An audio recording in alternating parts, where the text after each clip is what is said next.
Okay.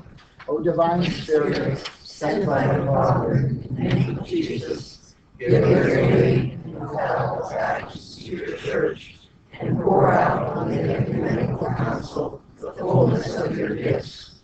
And O gentle teacher and counselor, enlighten the hearts of our brothers, who eagerly responding to the call of the Supreme Roman Pontiff, will gather here in solemn conclave.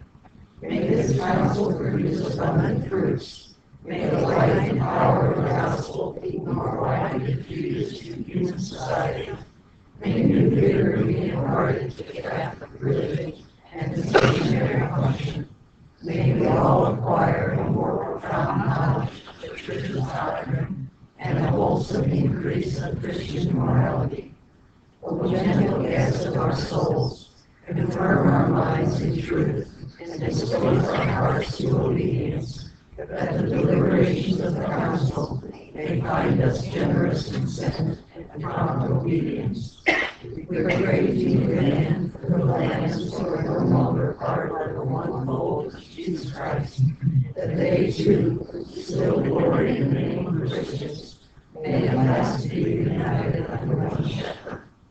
Renew in our own days the miracles as of the second Pentecost, and grant that Holy Church, reunited in one prayer, more fervent than before, around Mary, the Mother of Jesus, and under the leadership of Peter, may extend the kingdom of the divine Savior, a kingdom of truth, justice, love, and peace. Amen. So we all faithfully prayed for the council as it was to come about, and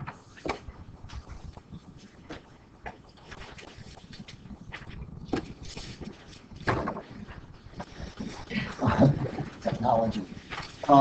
So today what I'd like to do is an introduction and bring us into the council. I'll be giving you a couple of other handouts during the time we're together as we learn about the council. Good reminder to have your earphones put on silence. But as we go through the weeks, I'll give you some additional handouts that I think you might find interesting for a personal read, because there's so much that we can look at in the council as we go along. But as an introduction, I'd like to start with the First Vatican Council, which takes place from 1869 to 70. It says 1869 because actually there was a proclamation made in December of 69, but the actual council takes place in January, April, and July of 1970. There's 3 sessions. And the council is called by Pius XI, and he says they are to correct errors that are going on, to reform the clergy, especially the priests, and also to reform the laity. That was his goal. But what happens as the council is in session, first of all, there's the Franco-Prussian War going on in Northern Europe. This has an impact on the whole situation because many of the troops who would have been donated to the papacy to defend the papal states are being diverted to the Franco-Prussian War. And so, if France is being attacked, it's not going to give troops for the papacy. There was another rather intriguing stories with the withdrawal of troops. And one of those was Pius XI had adopted a child. In the papal states, the law was that an infidel could not raise a Christian. And a young girl in Bologna who was Christian was a maid to a Jewish family, and the baby was very, very ill and she thought it was going to die, so she baptized it. So the Inquisition, which governed the papal states, said that the child had to be taken from his family.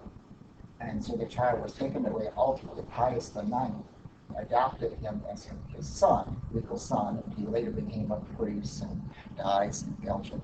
But with this, there was pressure, and the banking system of France, which was controlled by Jewish people, not all of it, but some of it, withdrew financing that the Vatican had made loans, and so that helped bring the thing down. So ultimately, Italy becomes a unified state. If you know a little bit of the geography of Rome as a city, it's circled by walls. And over here is the Via Ostiense, the western gate, and over here is the Popolo gate, where there's the Piazza del Popolo. So what happens actually, and you have the Vatican kind of over here, in the council, actually, as the troops come in this way, the bishops go out that way. Okay, and it puts them in kind of an unfortunate state because they weren't planning to leave, and so many of them had to live on the mercy of the local Italians for some days until they could get passage out of Italy. But the council just ends abruptly. And so what happens in these 3 sessions, they produce a creed. Almost every council of the church produces a creed. The one we, of course, know the most is the Nicene Creed that we say in the liturgy. But every council makes a profession of faith. So they make a profession of faith, and they begin this document, the first document, it's called the first document on the church, and it deals with the papacy, and in particular, the doctrine of papal infallibility. And again, there's a lot of discussion about this, and some bishops do not support it, but ultimately do once it's defined. It raises a question, this document, this doctrine of infallibility, was, do we really ever need another council now? Because we have the Pope who defines things infallibly and definitively, and a slogan comes about is when Rome speaks, that's it, there's no more discussion. So there was a real question, would there ever be another council of the church? Another question that came up was Vatican I still in session. You say, well, that's kind of odd now at the time of the Vatican II. Canonists said, well, Vatican I isn't ended. If you recall from church history, the Council of Trent went over many, many years. And so it wasn't unusual for a long time to lapse between sessions. So canonists tended to argue that Vatican I was still in session, but just hadn't regathered. So during this period of time, Pius XI, who was Pope from 1922 to 39, during his pontificate, he explores the idea of possibly reconvoking Vatican I and continuing the work, because the issues of the bishop's role in the church, the laity, religious, all kinds of things were not dealt with in Vatican I. And so they said, we'll complete the work. Unfortunately, we have Hitler to deal with, we have Mussolini to deal with, and the notion of a council gets put on the table. After World War II, Pius XII, now,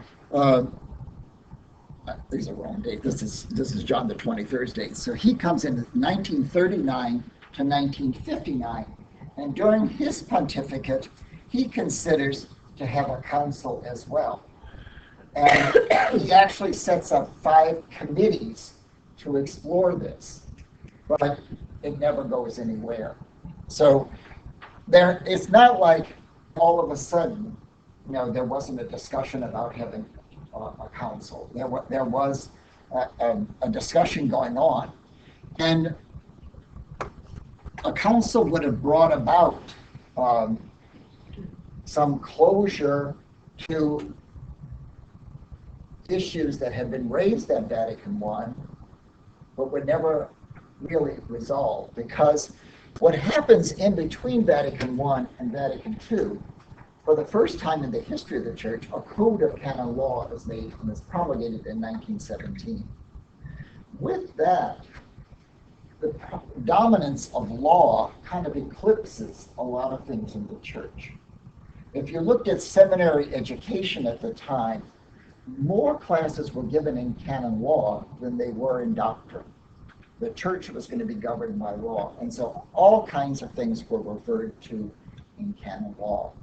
And a type of theology developed, and I'm going to pass this around, I have other ones in Latin that we had, but this is an older one, but it's in English, and it gives you an idea.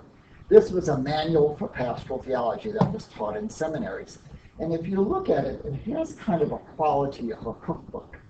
And so when you look at the references, it'll say things like, for example, secret societies. Can Catholics belong to secret societies and things like that? Or how to hear nuns' confessions, or how to hear do this or that and the other. It's very mechanical, and this becomes the training of the clergy. But at the same time, there was fermentation in Northern Europe, and in particular in Belgium and France. France had gone through an incredible faith crisis with the French Revolution. It was, for all practical purposes, defunct. And a different style of theology was emerging. And in particular, within the Jesuits and the Dominican order, they began to think maybe of alterations there. In the Dominicans, the lightning bolt was this, they were in exile. Religious orders were not free to operate totally in France. So they actually were in the French part of Belgium, the Walloon area, and at this place called La Chaux-Choix. And that's where their house of theology was. And they began to look at theology in a different way. And really, it wasn't noticed that much, but it becomes an issue because another Dominican, and we do cannibalize each other, another Dominican who is teaching at the Pontifical University of St. Thomas in Rome, often called the Angelicum, he writes an article in the Angelicum magazine in 1947 where he talks about the Nouvelle Theologie, the new theology. And now he's writing this in a negative way. This is not a compliment, this term. He got like the new thing, kind of like, oh, well, the new boys on the block. And he says there's a tendency in this theology to give history a place within a theological endeavor. After Leo XIII had issued an encyclical in 1879 saying that the theology of St. Thomas was perennial. No matter where you were in the world, it made sense. So if you were in Asia, Africa, United States, it was a perennial theology that went over time. It was not historical. And according to Lagrange, these new theologians were saying that theology is incarnated in each moment of history, and we have to understand the cultural things that are going on to understand how people are formulating the faith. And so St. Thomas is also historically rooted in the 5th century. This was not a good idea. And the other, he says, they make an appeal to a positive theology, a theology of engagement. And at the time in the church, there's a view that the church, which it does the truth ultimately of the faith of Jesus Christ. And it was the job of those lost lambs to get back into the pen. It wasn't the church's role to go out in a, if you will, a more radical missionary stance and start talking to these people. Okay? Now in France, like for example, the Impressionist artists, most of them were not Christian, though some had tendencies from their roots.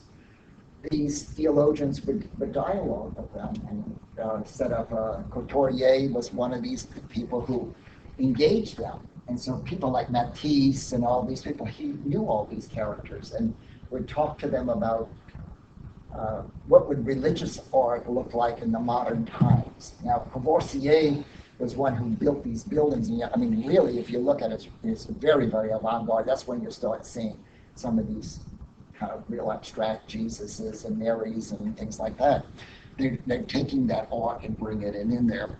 And Matisse actually designs vestments and things of this sort, which would be very, very, very startling, considering at the time when people used a lot of lace and stuff for the vestments. And they took a critical view towards this neo-scholasticism, which was being expressed with St. Thomas, and they were saying that they really were not using the right sources. And I'm not going to go into all the details, but basically they were using commentaries on St. Thomas Aquinas that were written at the time of the Reformation. And they said, you really should be reading the 13th century texts if you really want to know what's going on. So this Nouvelle theology was being criticized by them. So you're saying some of the Dominicans did not agree with what other Dominicans were doing? Always. That's why we have the truth. One of us is always on the side of the truth. And so, meet one Dominican means you met one Dominican. Exactly. So we're very individual. We don't have a cookie cutter in our order. We're becoming, as St. Thomas tells us, the project of life is to be what God created you to be. You should not ever become me. You have to become you. So anyway, in this view, of course, they're being attacked, and this not only gets in this academic publication, but it catches the eye of Pius XII and the people who serve him, especially Cardinal Ottaviani, who's in the Congregation of the Doctrine of the Faith, which at that time was called the Holy Office of the Inquisition. So they respond, and they're saying, no, what we're trying to do is to discover the original purity of thought and expression of the ancient writers. We're trying to go back to the origins and see what exactly is said, because we're reading commentaries of commentaries and things of this sort. And the method was to go back, and that's what they call it, resurgence, to go back to the sources. They want to go back to the sources. And the method is to go back to the original sources, Scripture, the writings of the fathers of the church. And many of these people were in the forefront of Catholic biblical scholarship in the 20th century. And they were using biblical archaeology and the languages and stuff. And so we would go back to the sources, and then we would dialogue with the contemporary world. What are the questions of the modern man? And it's always exclusive. Now, one of the things that comes about, and now this is written in 1904, is this French Dominican writes, the emergence of feminism as something that is in our time, that we have to engage the feminist movement.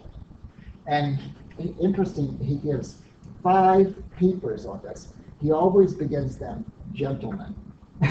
He addresses it but it's to these feminists, and he's talking to these feminists. And one of the things he says, true feminism will never come about, the liberation of women, unless men are involved with that. You have to have men and women in this dialogue. So now we're talking about 1904. What do you mean by feminism? The idea of the emancipation of woman, is the equality of woman, different roles in society being open to women. She wasn't just a domestic part of maintaining the household, but she could have a public career ideas. That was the feminist movement. And he's engaging them and talking about there is a theological and a scriptural basis for Christians to talk about these things. So you can see how that was getting at. And they had this renewed interest in art and literature and mysticism. One example of this, T.R. Desjardins, who was a paleontologist and who is kind of a mystic, and he's out in China and he finds one of the skulls of one of the early people. I don't know which one it is, but so all of this stuff is going on, and then in the war, the Second World War raises some really fundamental existential questions about the meaning of person, the capacity of people to do evil. Can we really say the essence of the human person is good when you're seeing all this stuff going on? So anyway, they're going strong. Another thing they do is they say that the priests are remote. They're cooped up in their house. And so a whole movement begins of priest workers who are going to go to the docks, going to go into the factories, going to put on secular clothes. They're going to live in apartments and the tenements of the workers. They're going to celebrate Mass in their apartments. They're going to form what they call keeps, little reflection groups, and people are going to talk about their life and how that, is there any place for faith in all of that? This is between their theological position and the priest worker. Pius XII comes down like a ton of bricks on it and said all these theologians, you can continue to do research, but you can't speak English anymore. And the workers have to get back in the soutanes, the black robes, and get back in the church. How effective all that was in terms of actual compliance is a whole history. But to give you an idea, this is one example of the kind of theology that was being done. This is called the layman in the church, I call it Congar. And he is saying that actual lay people are part of the church. And more externally, they have a mission, a ministry, things of this sort. Ultimately, he will be a key theologian in crafting the document on the Church of Vatican II. But he gets silenced. Actually, he's in a prisoner of war camp, a Nazi prisoner of war camp. And they were able to get to him and give him this decree that he couldn't write theology. So he once said, I've dealt with the Nazis and I've dealt with the Vatican, and I would rather work with the Nazis. So in this movement that's going on theologically, it's mainly centered in France and Germany. And I've put them in two columns because later after the council, they will become two camps or two schools of thought. Karl Rahner, a German, is a systematician. I mean, his systematic theology, wow, incredible. And he is a Thomist, but he is in dialogue with existentialism. He's taking these questions, what does it all mean? And he's, through the Thomistic system, the formulation of the faith, he's in dialogue, and he writes this huge amount of literature, huge. Congar's interest is church unity. His motto is that they all be one. He's a great humanist. He wants to see what do we have in common with all these Christian branches? How can we bring this thing together? And this gets him in trouble because sometimes he's saying, Lutherans are not all bad. They've got a point to make here. We might want to learn a little bit something from them, and we're not that far apart on some of these things. But he gets wrapped. Edward Skilbeck is a Dominican, a Jesuit, a Dominican. He is also in this kind of existential mode. And his interests are the sacraments. How do we make sense of the sacraments to people who are not in the Middle Ages? And people who want to know the facts type of thing, Hans Kunz, a diocesan priest working in Switzerland, his interest also is ecumenism. And Dominic Marie Chenu, who his big interest was the social question. The poor. How do the poor fit in? How does the worker fit in? How do people who have so much pressure upon them find a space for God? He's the ultimate pastoral theologian. And he gets himself in trouble because he's the one that redoes the curricula of Laszlo Schwab. He does the seminary. Said, no, we're not going to use the manuals, that little book going around. We're not going to use those kind of books. You're going to read St. Thomas in the original. You're going to read St. Ambrose in the original. You're going to go back. You're going to read the scripture in Hebrew and Greek. And that's what you're going to do. Okay? And we're going to have people that we don't agree with come in sometime and talk to us and upset us. And then we're going to read some more and write some more. He died at almost 100 years old, and he was still radical as the Dickens. Henri de Lubac was a Jesuit, also interested in the nature of the church and ecumenism. Von Balthasar was very much interested in the spiritual or the mysterious aspects of the sacraments of the church. And Ratzinger was interested in particular in systematic theologies and formulations of how we conceive God. So these men and were really the kind of an engine behind new thinking. After the council, this group became identified with the Concilium Journal, and they became identified with the Communio Journal. So there was a split among them after the council. And the split really came about was how should this be implemented? And this group would have been a more aggressive in implementation, and this group would have been a little bit more conserving and slower. And ultimately, this one will condemn this one. But of course, Ratzinger becomes Pope. And so you see, at the council, later on, some of these people are presented as adversaries in the press, but actually they were collaborators. They worked very much together on that. So this fermentation is going on. The other factor we have to look at is the reality of the Cold War. Don't underestimate the influence the Cold War had on the Second Vatican Council. The tensions were often high between the Soviet Union and its allies and the United States and its allies. And it becomes formalized with NATO and the Warsaw Pact. You basically have a Europe with missiles at each other. And that's going to be an atmosphere that they're going to go to the council. And just as the beginning of the council, we have the Cuban Missile Crisis, which now historians tell us clearly we were on the brink of a nuclear war. So this influences them, and it sets a tone among the European bishops, especially the French and the German bishops are going to be very cautious about any kind of big, wild statements about peace and disarmament. So ultimately, it will moderate the whole discussion of war in there. And if one of the areas, if you look at the documents of Vatican II, it's very, very cautious when it speaks about nuclear armaments. And it says the bombing of civilians cannot be justified. But after that, it's very, very vague. Because while other groups wanted to condemn them outright, they said that, yeah, we're the ones on the missile line here in Europe. And the memory of the war was not that off. And the first time I went to Italy in 1968, there were still buildings being rebuilt after the war. I mean, there were still areas bombed out. John the 23rd comes to the papacy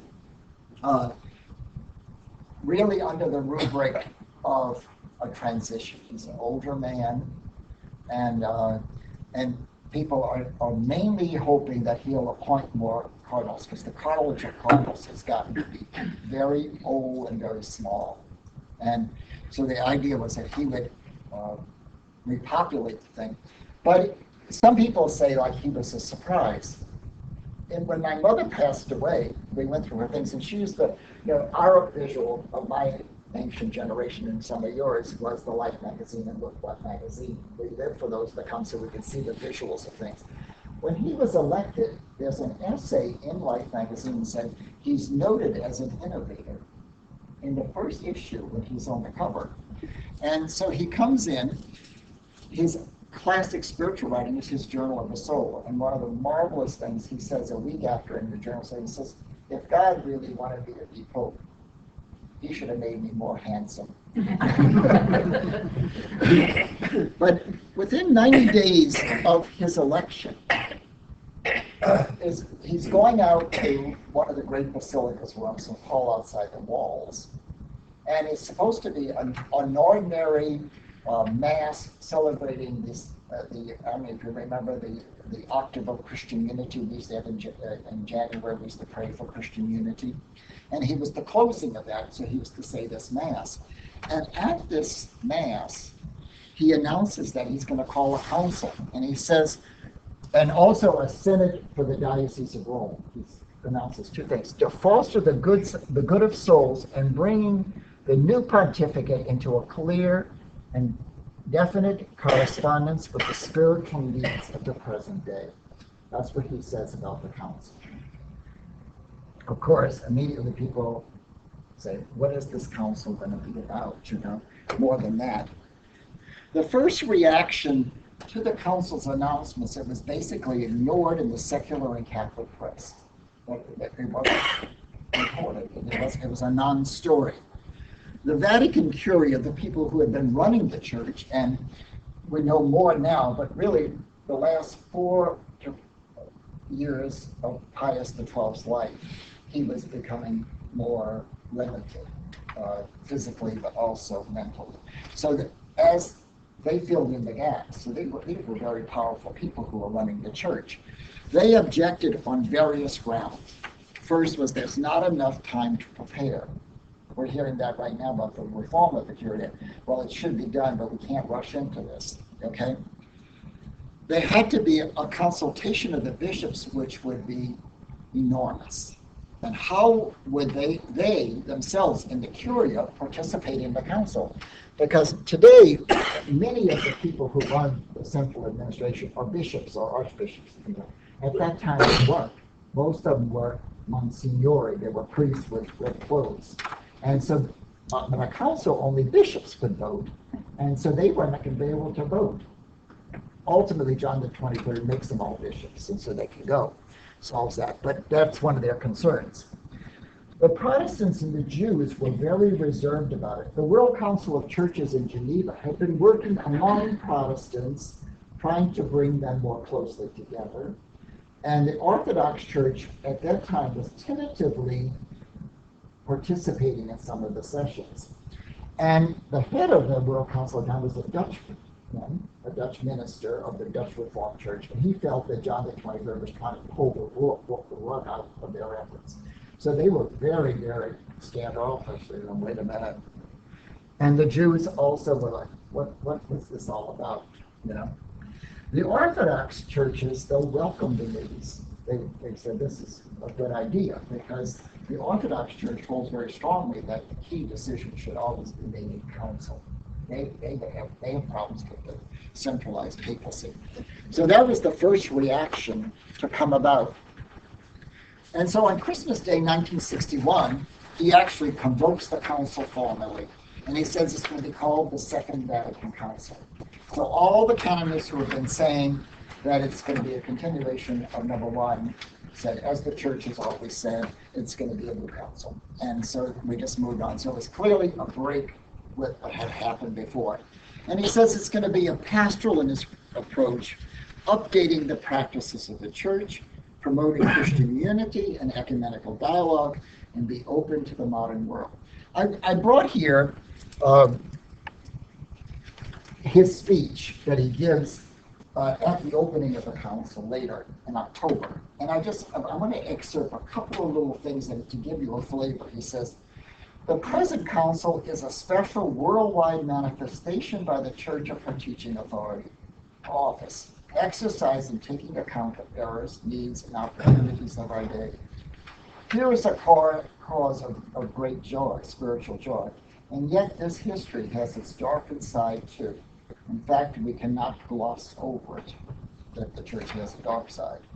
Certain it is that critical issues, the thorny problems that wait upon men's for solution have remained the same for almost 20 centuries. And why? Because the whole history of life hinges on the person of Christ. The decision to hold an ecumenical council came to us, and that's this kind of pontifical language, like the Queen is us.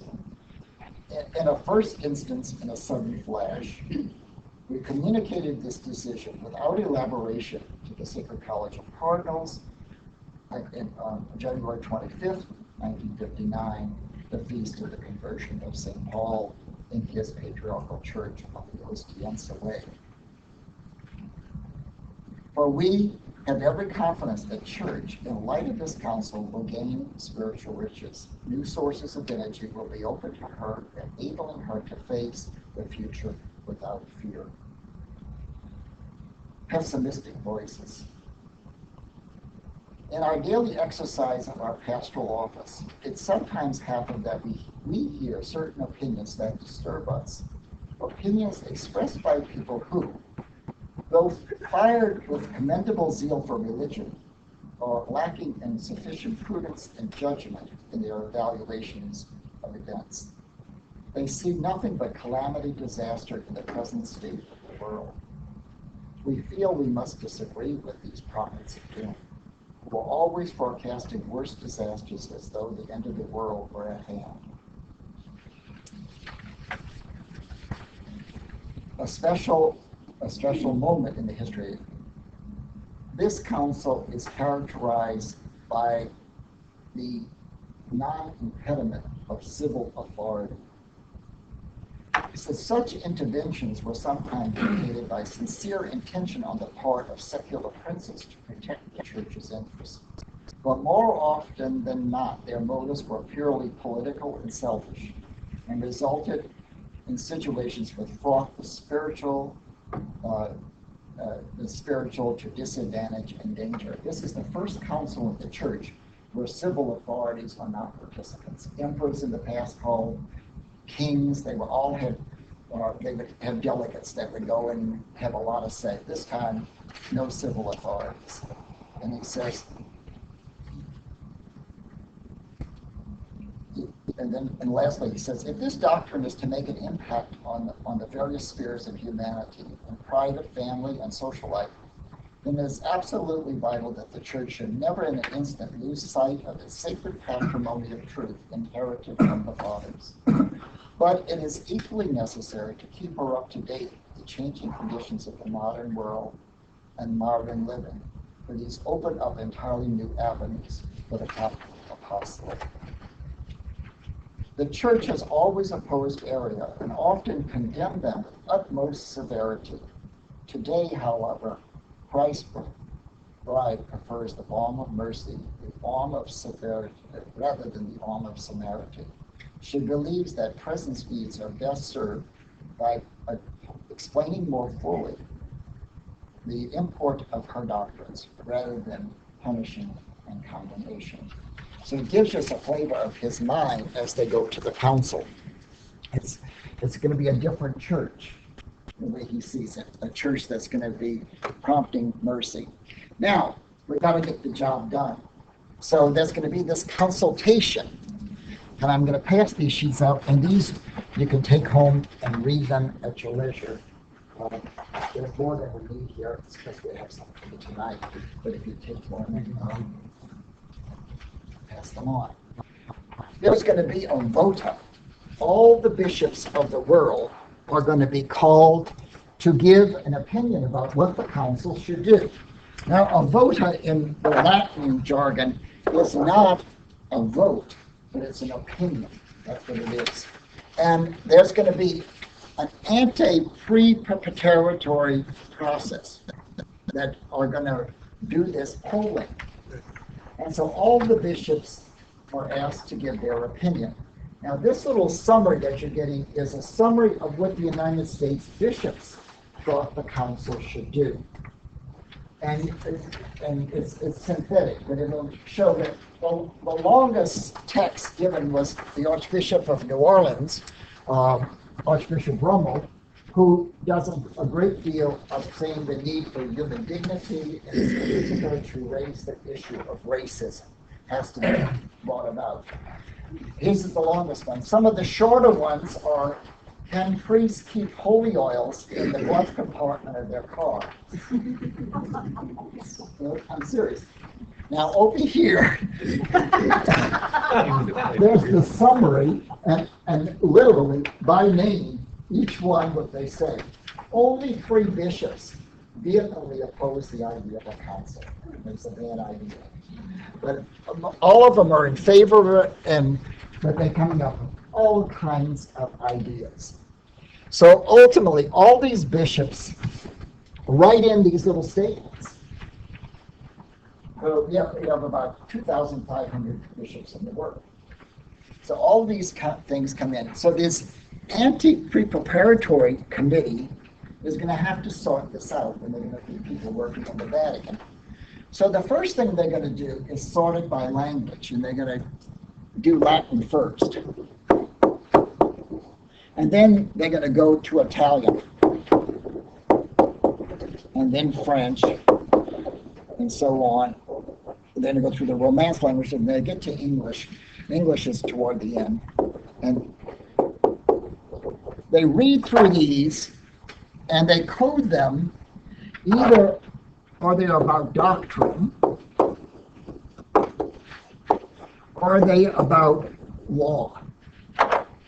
So can you put the oils in the glove compartment? Would have gone here. Racism would have gone here, okay? So they're sorting all this out, and what they're doing is they put the name of the bishop, they read the thing, and they would say social concern. Archbishop Brummel, social concern, on little index cards. This is pre-computer. And they're sorting these out, and then they're categorizing them by the manuals of theology that are being used in the seminary. Does it fit into this part or this part here? So they're sorting them out, these little cards. And or does it fit in the code of canon law here, there, or like say, the discipline of religious? Do sisters always have to have it on 24/7, or can they take it off at night and things like that? That would go over here. Things like that are coming in. Well, from September to January, they get through the Latin ones and they almost finish the Italian ones. So you can imagine this job. They have 9,000 of these these little cards that they develop there. And that's going to be setting the agenda for this thing. So based on this, the Curia, the central administration, is going to draft what they call schema, schemes of 12 documents. These documents are going to be rejected at the first session of the council because they just see them as too legalistic as they go on. The French and the German theologians take a serious interest in this, and they begin to meet. Now, at the time, the Vota, the bishops were encouraged to consult people, theologians and stuff. And you can see in some of the ones of the American bishops, they actually were talking to their seminary professors and so forth, getting ideas. But later on, they won't be able to do that. So bishops are contacting their theologians, and these French and German bishops that we spoke of, they take a keen interest in this. But remember, some of them are under a cloud, okay? But also, other faiths start to change their mind and say, this is a little bit more than we thought, especially when John the 23rd indicates he's going to invite them to be observers at the council. So the climate is changing, yes, ma'am. There's a picture of the Catholic observing. Yes. They're sitting there observing. Mm-hmm. Yeah, and this was, it's changing the climate of this, because many people thought it's just going to be more canon law type stuff. But there's a whole other side of the council that has to take place. There are what we call the necessary aspects. John the 23rd mentions a meeting of this kind of pre-preparatory committee, that the necessary things of the council must be done. And he leaves it to them. So where are they going to hold the council? If you were up in a plane looking at the actual Basilica of St. Peter, it's the actual church part is like this. The First Vatican Council was held in this wing here. And there was about 300 people there. Now we're talking about bringing in a much bigger crowd. And so it's determined that since it's the Second Vatican Council, it should be in the Vatican, and that the whole basilica is going to be the hall for there. Now, it's a church. There's some problems. So how are we going to get technical equipment in that big church that everybody's going to hear each other when they talk? So that's going to be a whole thing. Are they going to have assigned places or not? Are we going to keep attendance of the records? How are we going to count the votes? All of these things, these practical things are coming up. And it's starting to freeze, So that gets into it. And John the 23rd says everybody should come. You can bring your priest secretary, who is almost like a valet, and you can bring an expert with you. And if you can't pay, the Vatican will pay. Now, this is a church that's recovering from World War II. The Vatican is not that flush. Of course, this makes the people who are taking care of the money go crazy. But we also need health services. Many of the bishops are going to come, are going to be old. Ultimately, 300 will ask to be excused. We need catering. They need coffee. They need donuts, all this kind of stuff. I mean, I can tell you, if you read the history, you'll see all this stuff. How are they going to do this? So they set up these coffee bars all over. You know, if you've ever been to Vatican, there's this treasure you can go off to and see miters and stuff. That's the huge coffee bar there. Sanitation stations. The only thing that exists in St. Peter's in a private chamber is a portable commode for the Pope. And you're going to have a lot of people in there, okay? So they have to figure ways to do that. And then there's the question of security. How do you make sure who's in the room should be there and who's not going to be there and all this kind of stuff? Ultimately, they get this thing together fairly well, except they forget to have a place to change clothes, which will mean throughout the council, the bishops will come from their residences all over the city in their robes. If they're going to say Mass, they have to put all the vestments on, get on the bus with the mitre on, because they have no place to change clothes. And but they're going to live all over the city. Some of them will live in religious houses. Some will live in the colleges, like the North American College. The American bishops, in fact, most of them, they rent the Grand Hotel near the Via Veneto, and they stay in the hotel. They don't stay in the religious houses or anything like that. To give you an example, when I went to Rome in 1983, one of the renovations of our general house of government was that summer before we arrived, hot showers were put in. Prior to that, there was no hot showers in our general office. So you can imagine what this was like in 1963, 20 years before.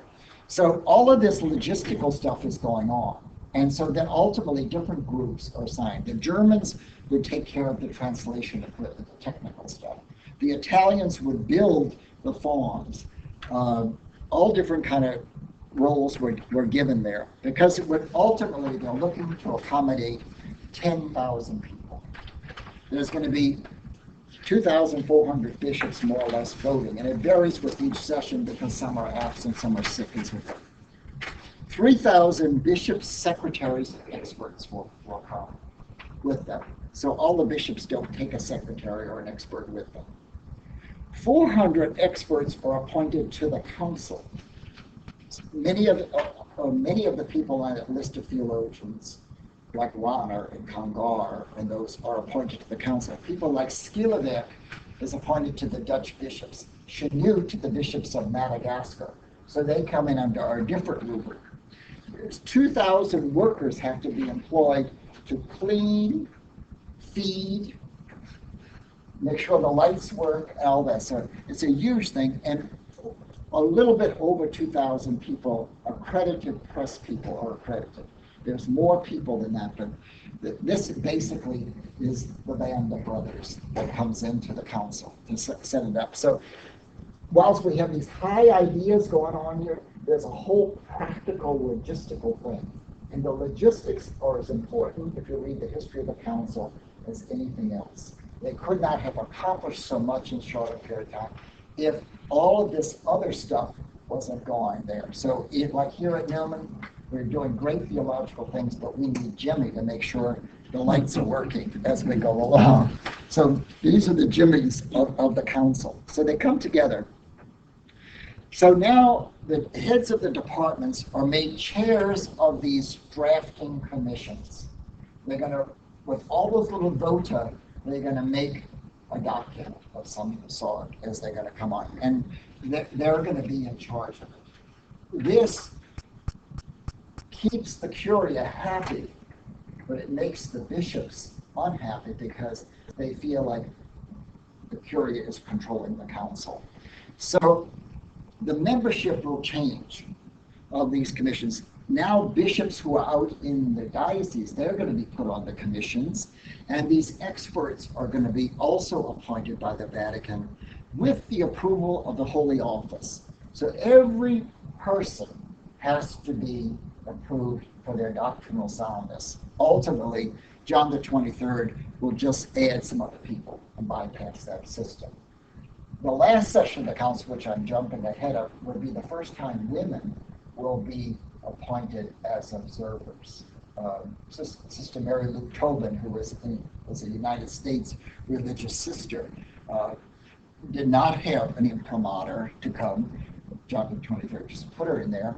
And when she arrived, Cardinal Felici, well, he was Archbishop Felici at the time, said to her, dear, these things are very heady. You really don't have to come. There's wonderful museums here. Enjoy yourself. And she went to every session. And then the documents are sent to the bishops. This time, when they get these drafts, they're sent under the pontifical secret, secreto pontifici, meaning that only the person it's addressed to can see it. So the bishops now could not consult in their diocese theologians. They couldn't go to their seminaries and say, they're proposing this document on the nature of the church. What do you think about it? Because they were under the secret. And so this ultimately is not going to go well for the Roman Curia because that's this idea that we're being controlled by them. And the first session will revolt against this. Another thing that happens is not clear when they receive the documents is what level of support do documents need to be in the process, okay? So that they're doing a lot of stuff based on Vatican I. In Vatican I, a document could be approved by 51% and be rejected by 51%. But John the 23rd intervenes and he says, no, 2/3 will be needed to approve a document definitively, because he's working for consensus. He's trying to unify the church. But 51% to reject it. He said, so he's saying if you got that many people against it, we got to go back to in session. But if you have this many for, we can move forward. This is, according to historians of the council, one of the most significant decisions made in the pre-council period. And it will shape the whole way it operates the rest of the time. And we were talking about logistics, you can see all this stuff had to be built to accommodate these bishops. Every bishop had his own seat, assigned seat, and they would do a body count every day, and they had a little check-in. But ultimately, by the second session, they develop a little card with a barcode, and they can zip, and it starts to become mechanized as it goes along. But they count every day your attendance. In session 1, the bishops will reject all the documents. Now only need 51%, and the main reason is they feel that they're too juridical, with one exception, the document on the liturgy. And I'll go a little bit further on that, and it's approved in December 4th, 1963. The commission membership had changed, but also now there's a committee of the council of 5 cardinals. And they're the ones that are going to set the agenda. And it's a mixed commission, and John the 23rd appoints them and representing some of the curious interests, but also these bishops in the extended area. There's an Italian Cardinal Lombardo, Cardinal Sunins, people like that have become very prominent in the council. And another one appointed is John Cardinal Meyer of Chicago. He later, dies in very early death. But they are the people who are going to set the agendas. They're the ones who are going to route what goes to what commissions and stuff like that. And a lot of this logistical stuff is very, very important. Now, what is the sacred liturgy all about? Now, for us, and ultimately I'm going to raise this question with you, the main thing we knew sitting in the pews was the Mass, which was said one way in Latin, is going to switch to modern languages. And if you will, the furnishings are going to change.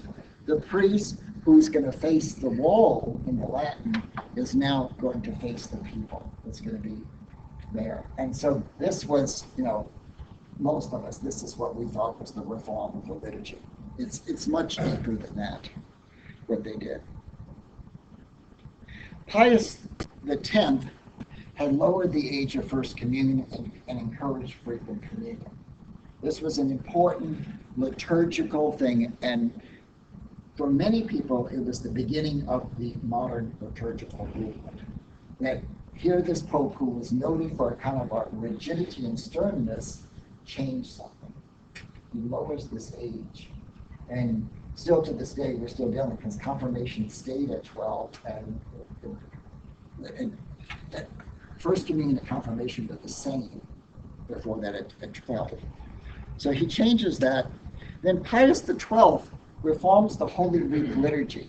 And just for us who were little people at the time, do you remember we would give up candy for Lent? Yeah. But we all waited for Holy Saturday noon so Yeah. we could rush to the candy store and get our candy. Oh, I can see already we have some sweet treats here. Because Lent was over at noon. Why? Because the Holy Saturday liturgy was on Saturday morning. And that was done over time because of this strict Eucharistic fast. I mean, you would have a priest who couldn't eat all day long, and then so this huge liturgy at nighttime. Father's got stamina, but I mean, really, even water tonight. Everybody couldn't even drink water.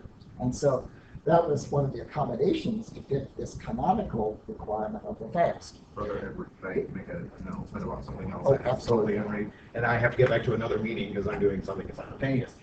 First of all, this is wonderful to see all of you here. I think Brother Edward is a wonderful teacher.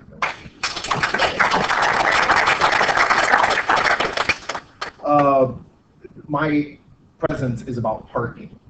If you had a difficulty with parking, I just want to, some of you were at the session on Tuesday, so you heard this. We have renegotiated our contract with the university, so we will have 13 additional spots. All we're simply waiting for is the signage. And so right now you're still confined to the 8 spots that we have.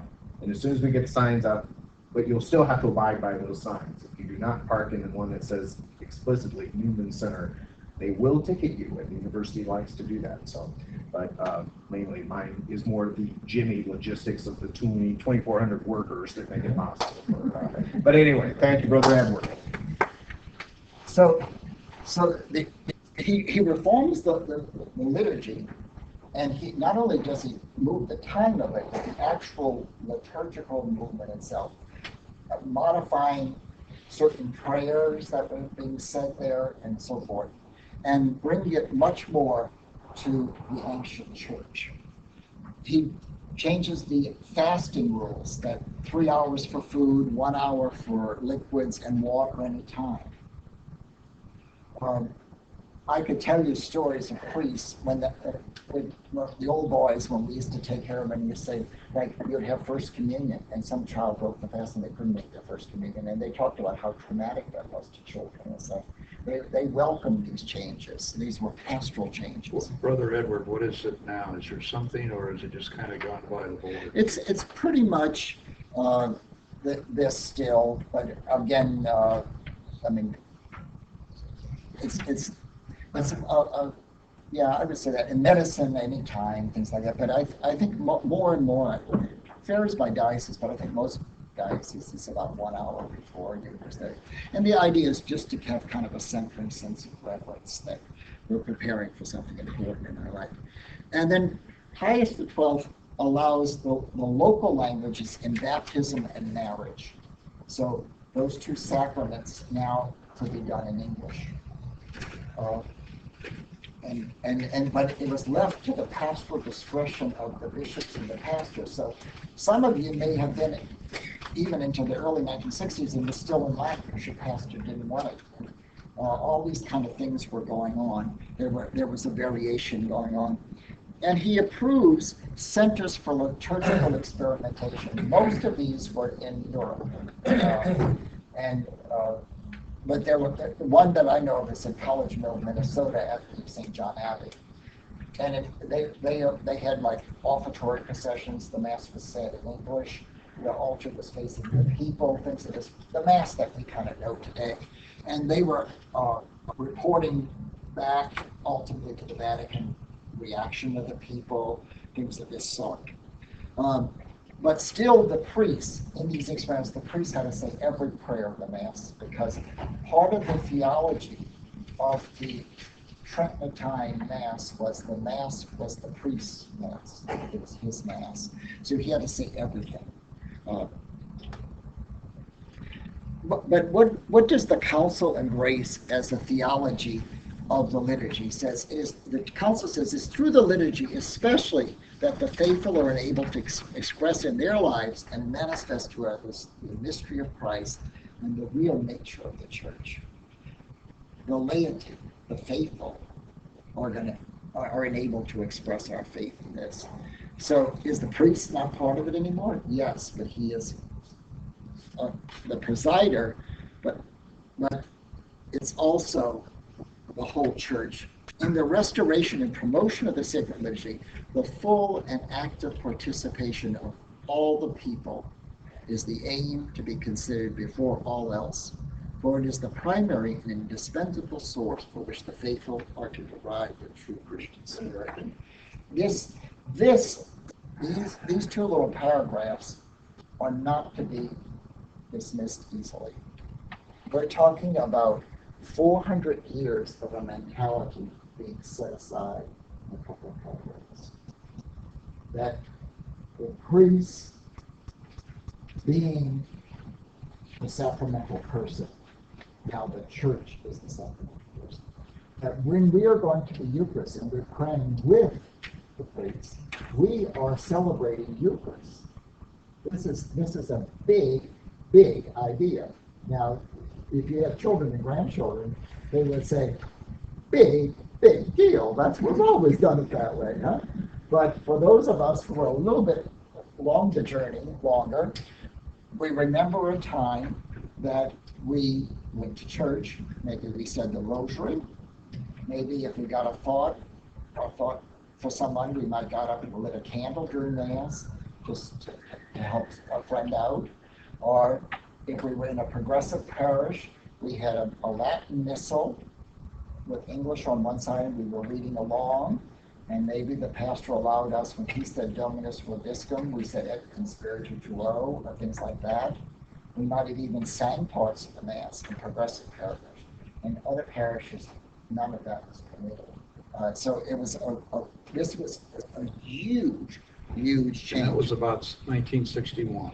63. 63. Okay. It's the first session of the council. This is the only kind of definitive action they take. And what's important, first of all, remember the bishops, priests, and pastors, and they all had opinions about the Mass. So in one sense, even though they weren't into this ressourcement theology, they were pastoral people, and they had an idea of what the Mass should be and some of the problems. So they were willing, they were able to move on this. But, and if you read this document, it's very, very practical. So this says the liturgy is made up of unchangeable, divinely instituted elements and of elements subject to change. These latter not only may be changed, but are to be changed with the passage of time, if they have suffered from the intrusion of anything out of harmony with the interior nature of the liturgy or have become less suitable. The Christian people, as far as possible, should be able to understand them with ease and take part in them fully, actively, as a community. So the whole push is towards participation, but they're saying there's going to be some elements that are never going to change in the Mass and the sacraments. There's always going to be the baptism of water in the name of the Trinity. There's always going to be the anointing with oil in the name of the Trinity. There's always going to be the invocation of the words of Christ instituting the Eucharist. Those things cannot change. They are the core element. But all this other stuff that surrounds those events, those grace-filled events, can and should be adapted to the reality of the times. Brother, where's the M21 at the bottom? All church documents have a number assigned to each paragraph. So in this Constitution, that number 21, it would be paragraph 21, and the other ones prior to that would be paragraph 2, paragraph 14. And I'm really focusing a lot of my comments on the Eucharist, but all the sacraments are to be revised and made in a different way. And again, because of our age span of many of us here, you may recall when you had children, what, for example, their baptism was like. You must probably went on a Sunday afternoon to the baptistry, which was in the back of the church, which was only opened at that time. And there was the baptism. Maybe you didn't go. The godparents would go, and mom and dad stayed home, and they went. That was the custom in our parish. The godparents took the baby to the church to be baptized. And then you would bring them back, and it was all in Latin. And I think it was, now you see baptism today, even if it's a private baptism, there's much more of a communal dimension to it, and an understandable for them. I was standing as a godfather for my nieces and nephews, and I don't know what I was doing. And it was just very, very different.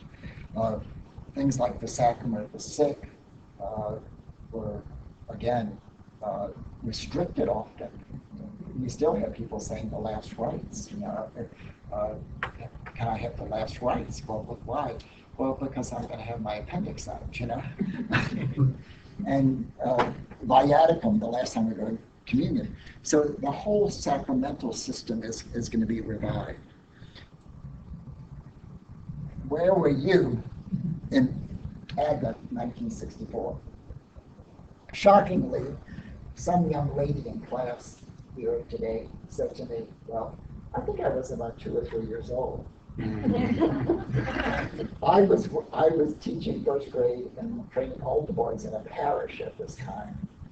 So I was already a professed religious, and we were to implement the new Mass. And so on the first Sunday of Advent, the altars often were just simple tables because this stuff was. We were just asking ourselves your question. I was a sophomore in college. Yeah, we're going to come to that, yeah. No.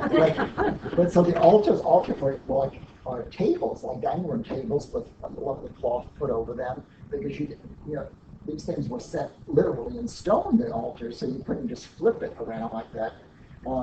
Later in the parish where I was, between Advent and Lent, bulldozers came and bulldozed the place, and Formica Jesus and everything. It was wonderful. But one of the things that I experienced was it was done under obedience. That this is what the bishop said you're going to do. We're going to do it, whether you like it or not. That was it. Yeah. Well, my question is this. My memory is that this didn't happen everywhere at the same time. It was supposed to happen. Right. Yeah. Oh, no, there was But I mean, it depended where you lived. Yeah. The most famous place was the resistance of Cardinal McIntyre in Los Angeles. And a phrase used common throughout the council was the people are not ready for this. But what was really being said was the priests were not ready for it. And some priests, because of scruples, could never say the Mass this way. And they were given a special dispensation, ultimately by Paul VI, that they could continue to say that Mass in private. They could never say it in public. Maybe that's where I grew up. That's a good point. I remember a Jesuit. He was an old Jesuit, but when it came to the elevation, he could never get through it, and he would stutter and stammer for about 5 to 10 minutes just on some of those words. Yeah. And finally, he was relieved of that. But that has a high theological implication. If the Mass, the Eucharist, is totally dependent on you personally, you're going to be very careful. And if you have a tendency towards scrupulosity, this is going to become a major mental problem for you. Yeah. But if the Mass is of the people of God, there is a principle in theology called ecclesia supple. The church supplies what is lacking.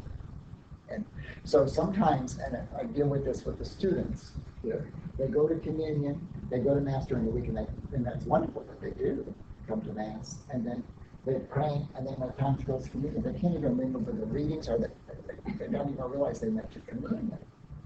And they said, well, did I sin or something? Well, no, you don't have any intention of sin.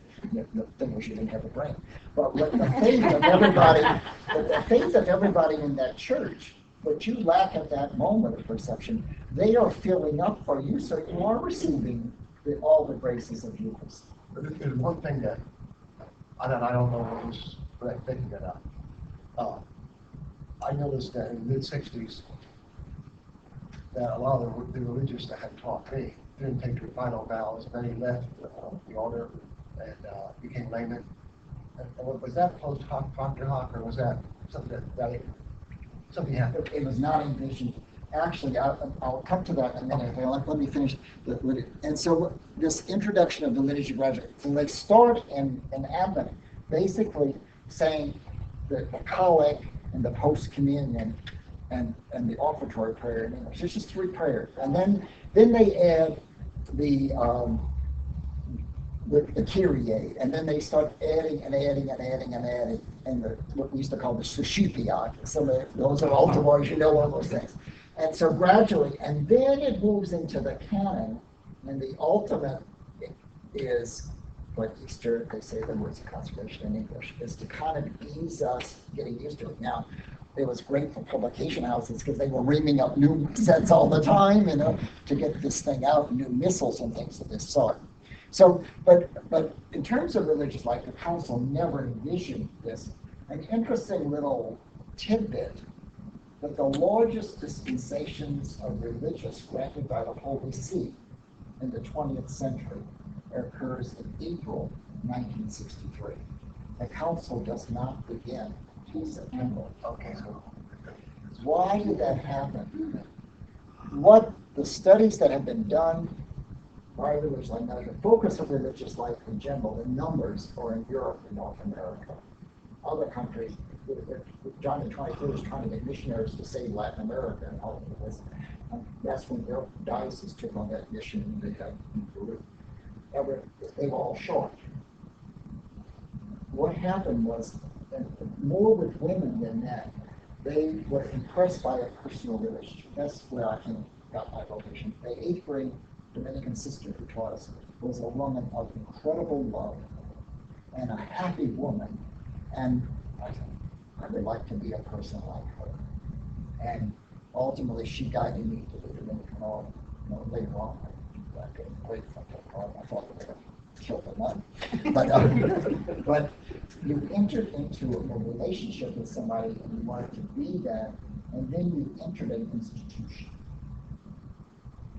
Brother, he was Ignatius Ganzensis. But when he entered the class after I was the porter the day the young ones were coming in. And he was a late vocation, he was 29. And so the thing was, when the new ones came, I was to bring them up to the superior's office, the master's office. So I brought him upstairs, I left him, and went down to go take care of the door again.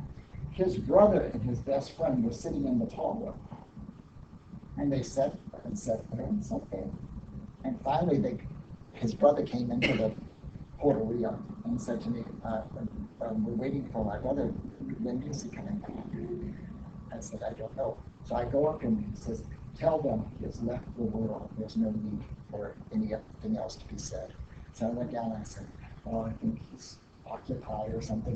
He left the world or something, whatever. And so they were attracted by a relational thing, but they were in fact entering an institution. If you ever really want to capture what a lot of religious life was, there's a movie with Audrey Hepburn called The Nun's Story. Now my community, fortunately, were not like that, but we did have some of that. But it was an idea of the individual being crushed into a mob, and this was really severe among religious women. And so that they were leaving, and then when the council mandated that they update themselves in the light of the gospel and the spirit of the charism, then some people realized, I really don't want to be here anymore. So then there were more departures. But Sister Karen can tell you, before Vatican II, they did not understand that they were part of the order of preachers. They were the order of teaching school. They were defined by the work they did.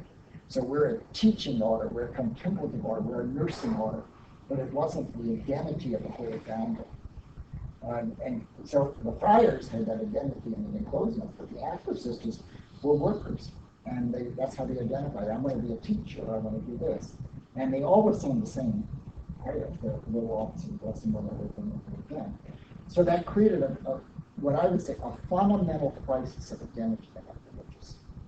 And other things came into it, that if you see yourself as a functional person, well, as a layperson, I can do these functions. I have to be a nun to teach school. And what happened, and I think there's still a struggle within religious life, is vocation a mystery or is it a function? I'm sure some of you, when Brother West was here last year, said, why do you want to be a Dominican? Why do you want to be a priest? It's the wrong question to answer. It's why does God want you to be a priest? Why does God want you to be deacon? Why does God want you to be married? It's the mystery of vocation. And we had lost that. It was about job. And some people were not able to recover. Some religious institutes did better. Fortunately, mine was not hit that bad. The Gillisal Christian churches were the most devastated of all. 58% of them never saw. And that made a huge order. So, to go back to our question here, where were you? What was your experience? And was there any instructions given to you about the changes? Was there a program in the parish explained to people, now we have to understand the sacraments as all of us participating in? Was there anything like that? No. This is one of the things historians say. It's the priests weren't ready for it. They were told under obedience. I have a book down in my office for seminary education. There's 158 citations in the index on formation of the priest for obedience. There's one citation for training for celibacy. And there's 0 index training for charity. And we know that the ultimate of Christian life is love. So it kind of gives you where people were trained. The men that were sent to implement these things were really not trained. And the parish where I was, one of the toughest things, and I cleaned it up, what he used to say about him, you have to say one thing for Lawson, that was his nickname. He didn't play favorites. He treated everybody like crap. and so when it came down, we're going to do it. The Pope said we're going to do it. You're going to do it. And I don't want to hear any complaining in this church. And if there's any complaining, it's going to stop. And I don't want any of you malcontents stirring up stuff. You're going to do it, and that's it. And you're going to sing. And Protestants sing. The Pope said you're going to sing. That's how it was implemented for us. And there was no questions asked. My experience was in Belgium. Receiving communion in the hand. I said, wow. I put it in my mouth and I did it.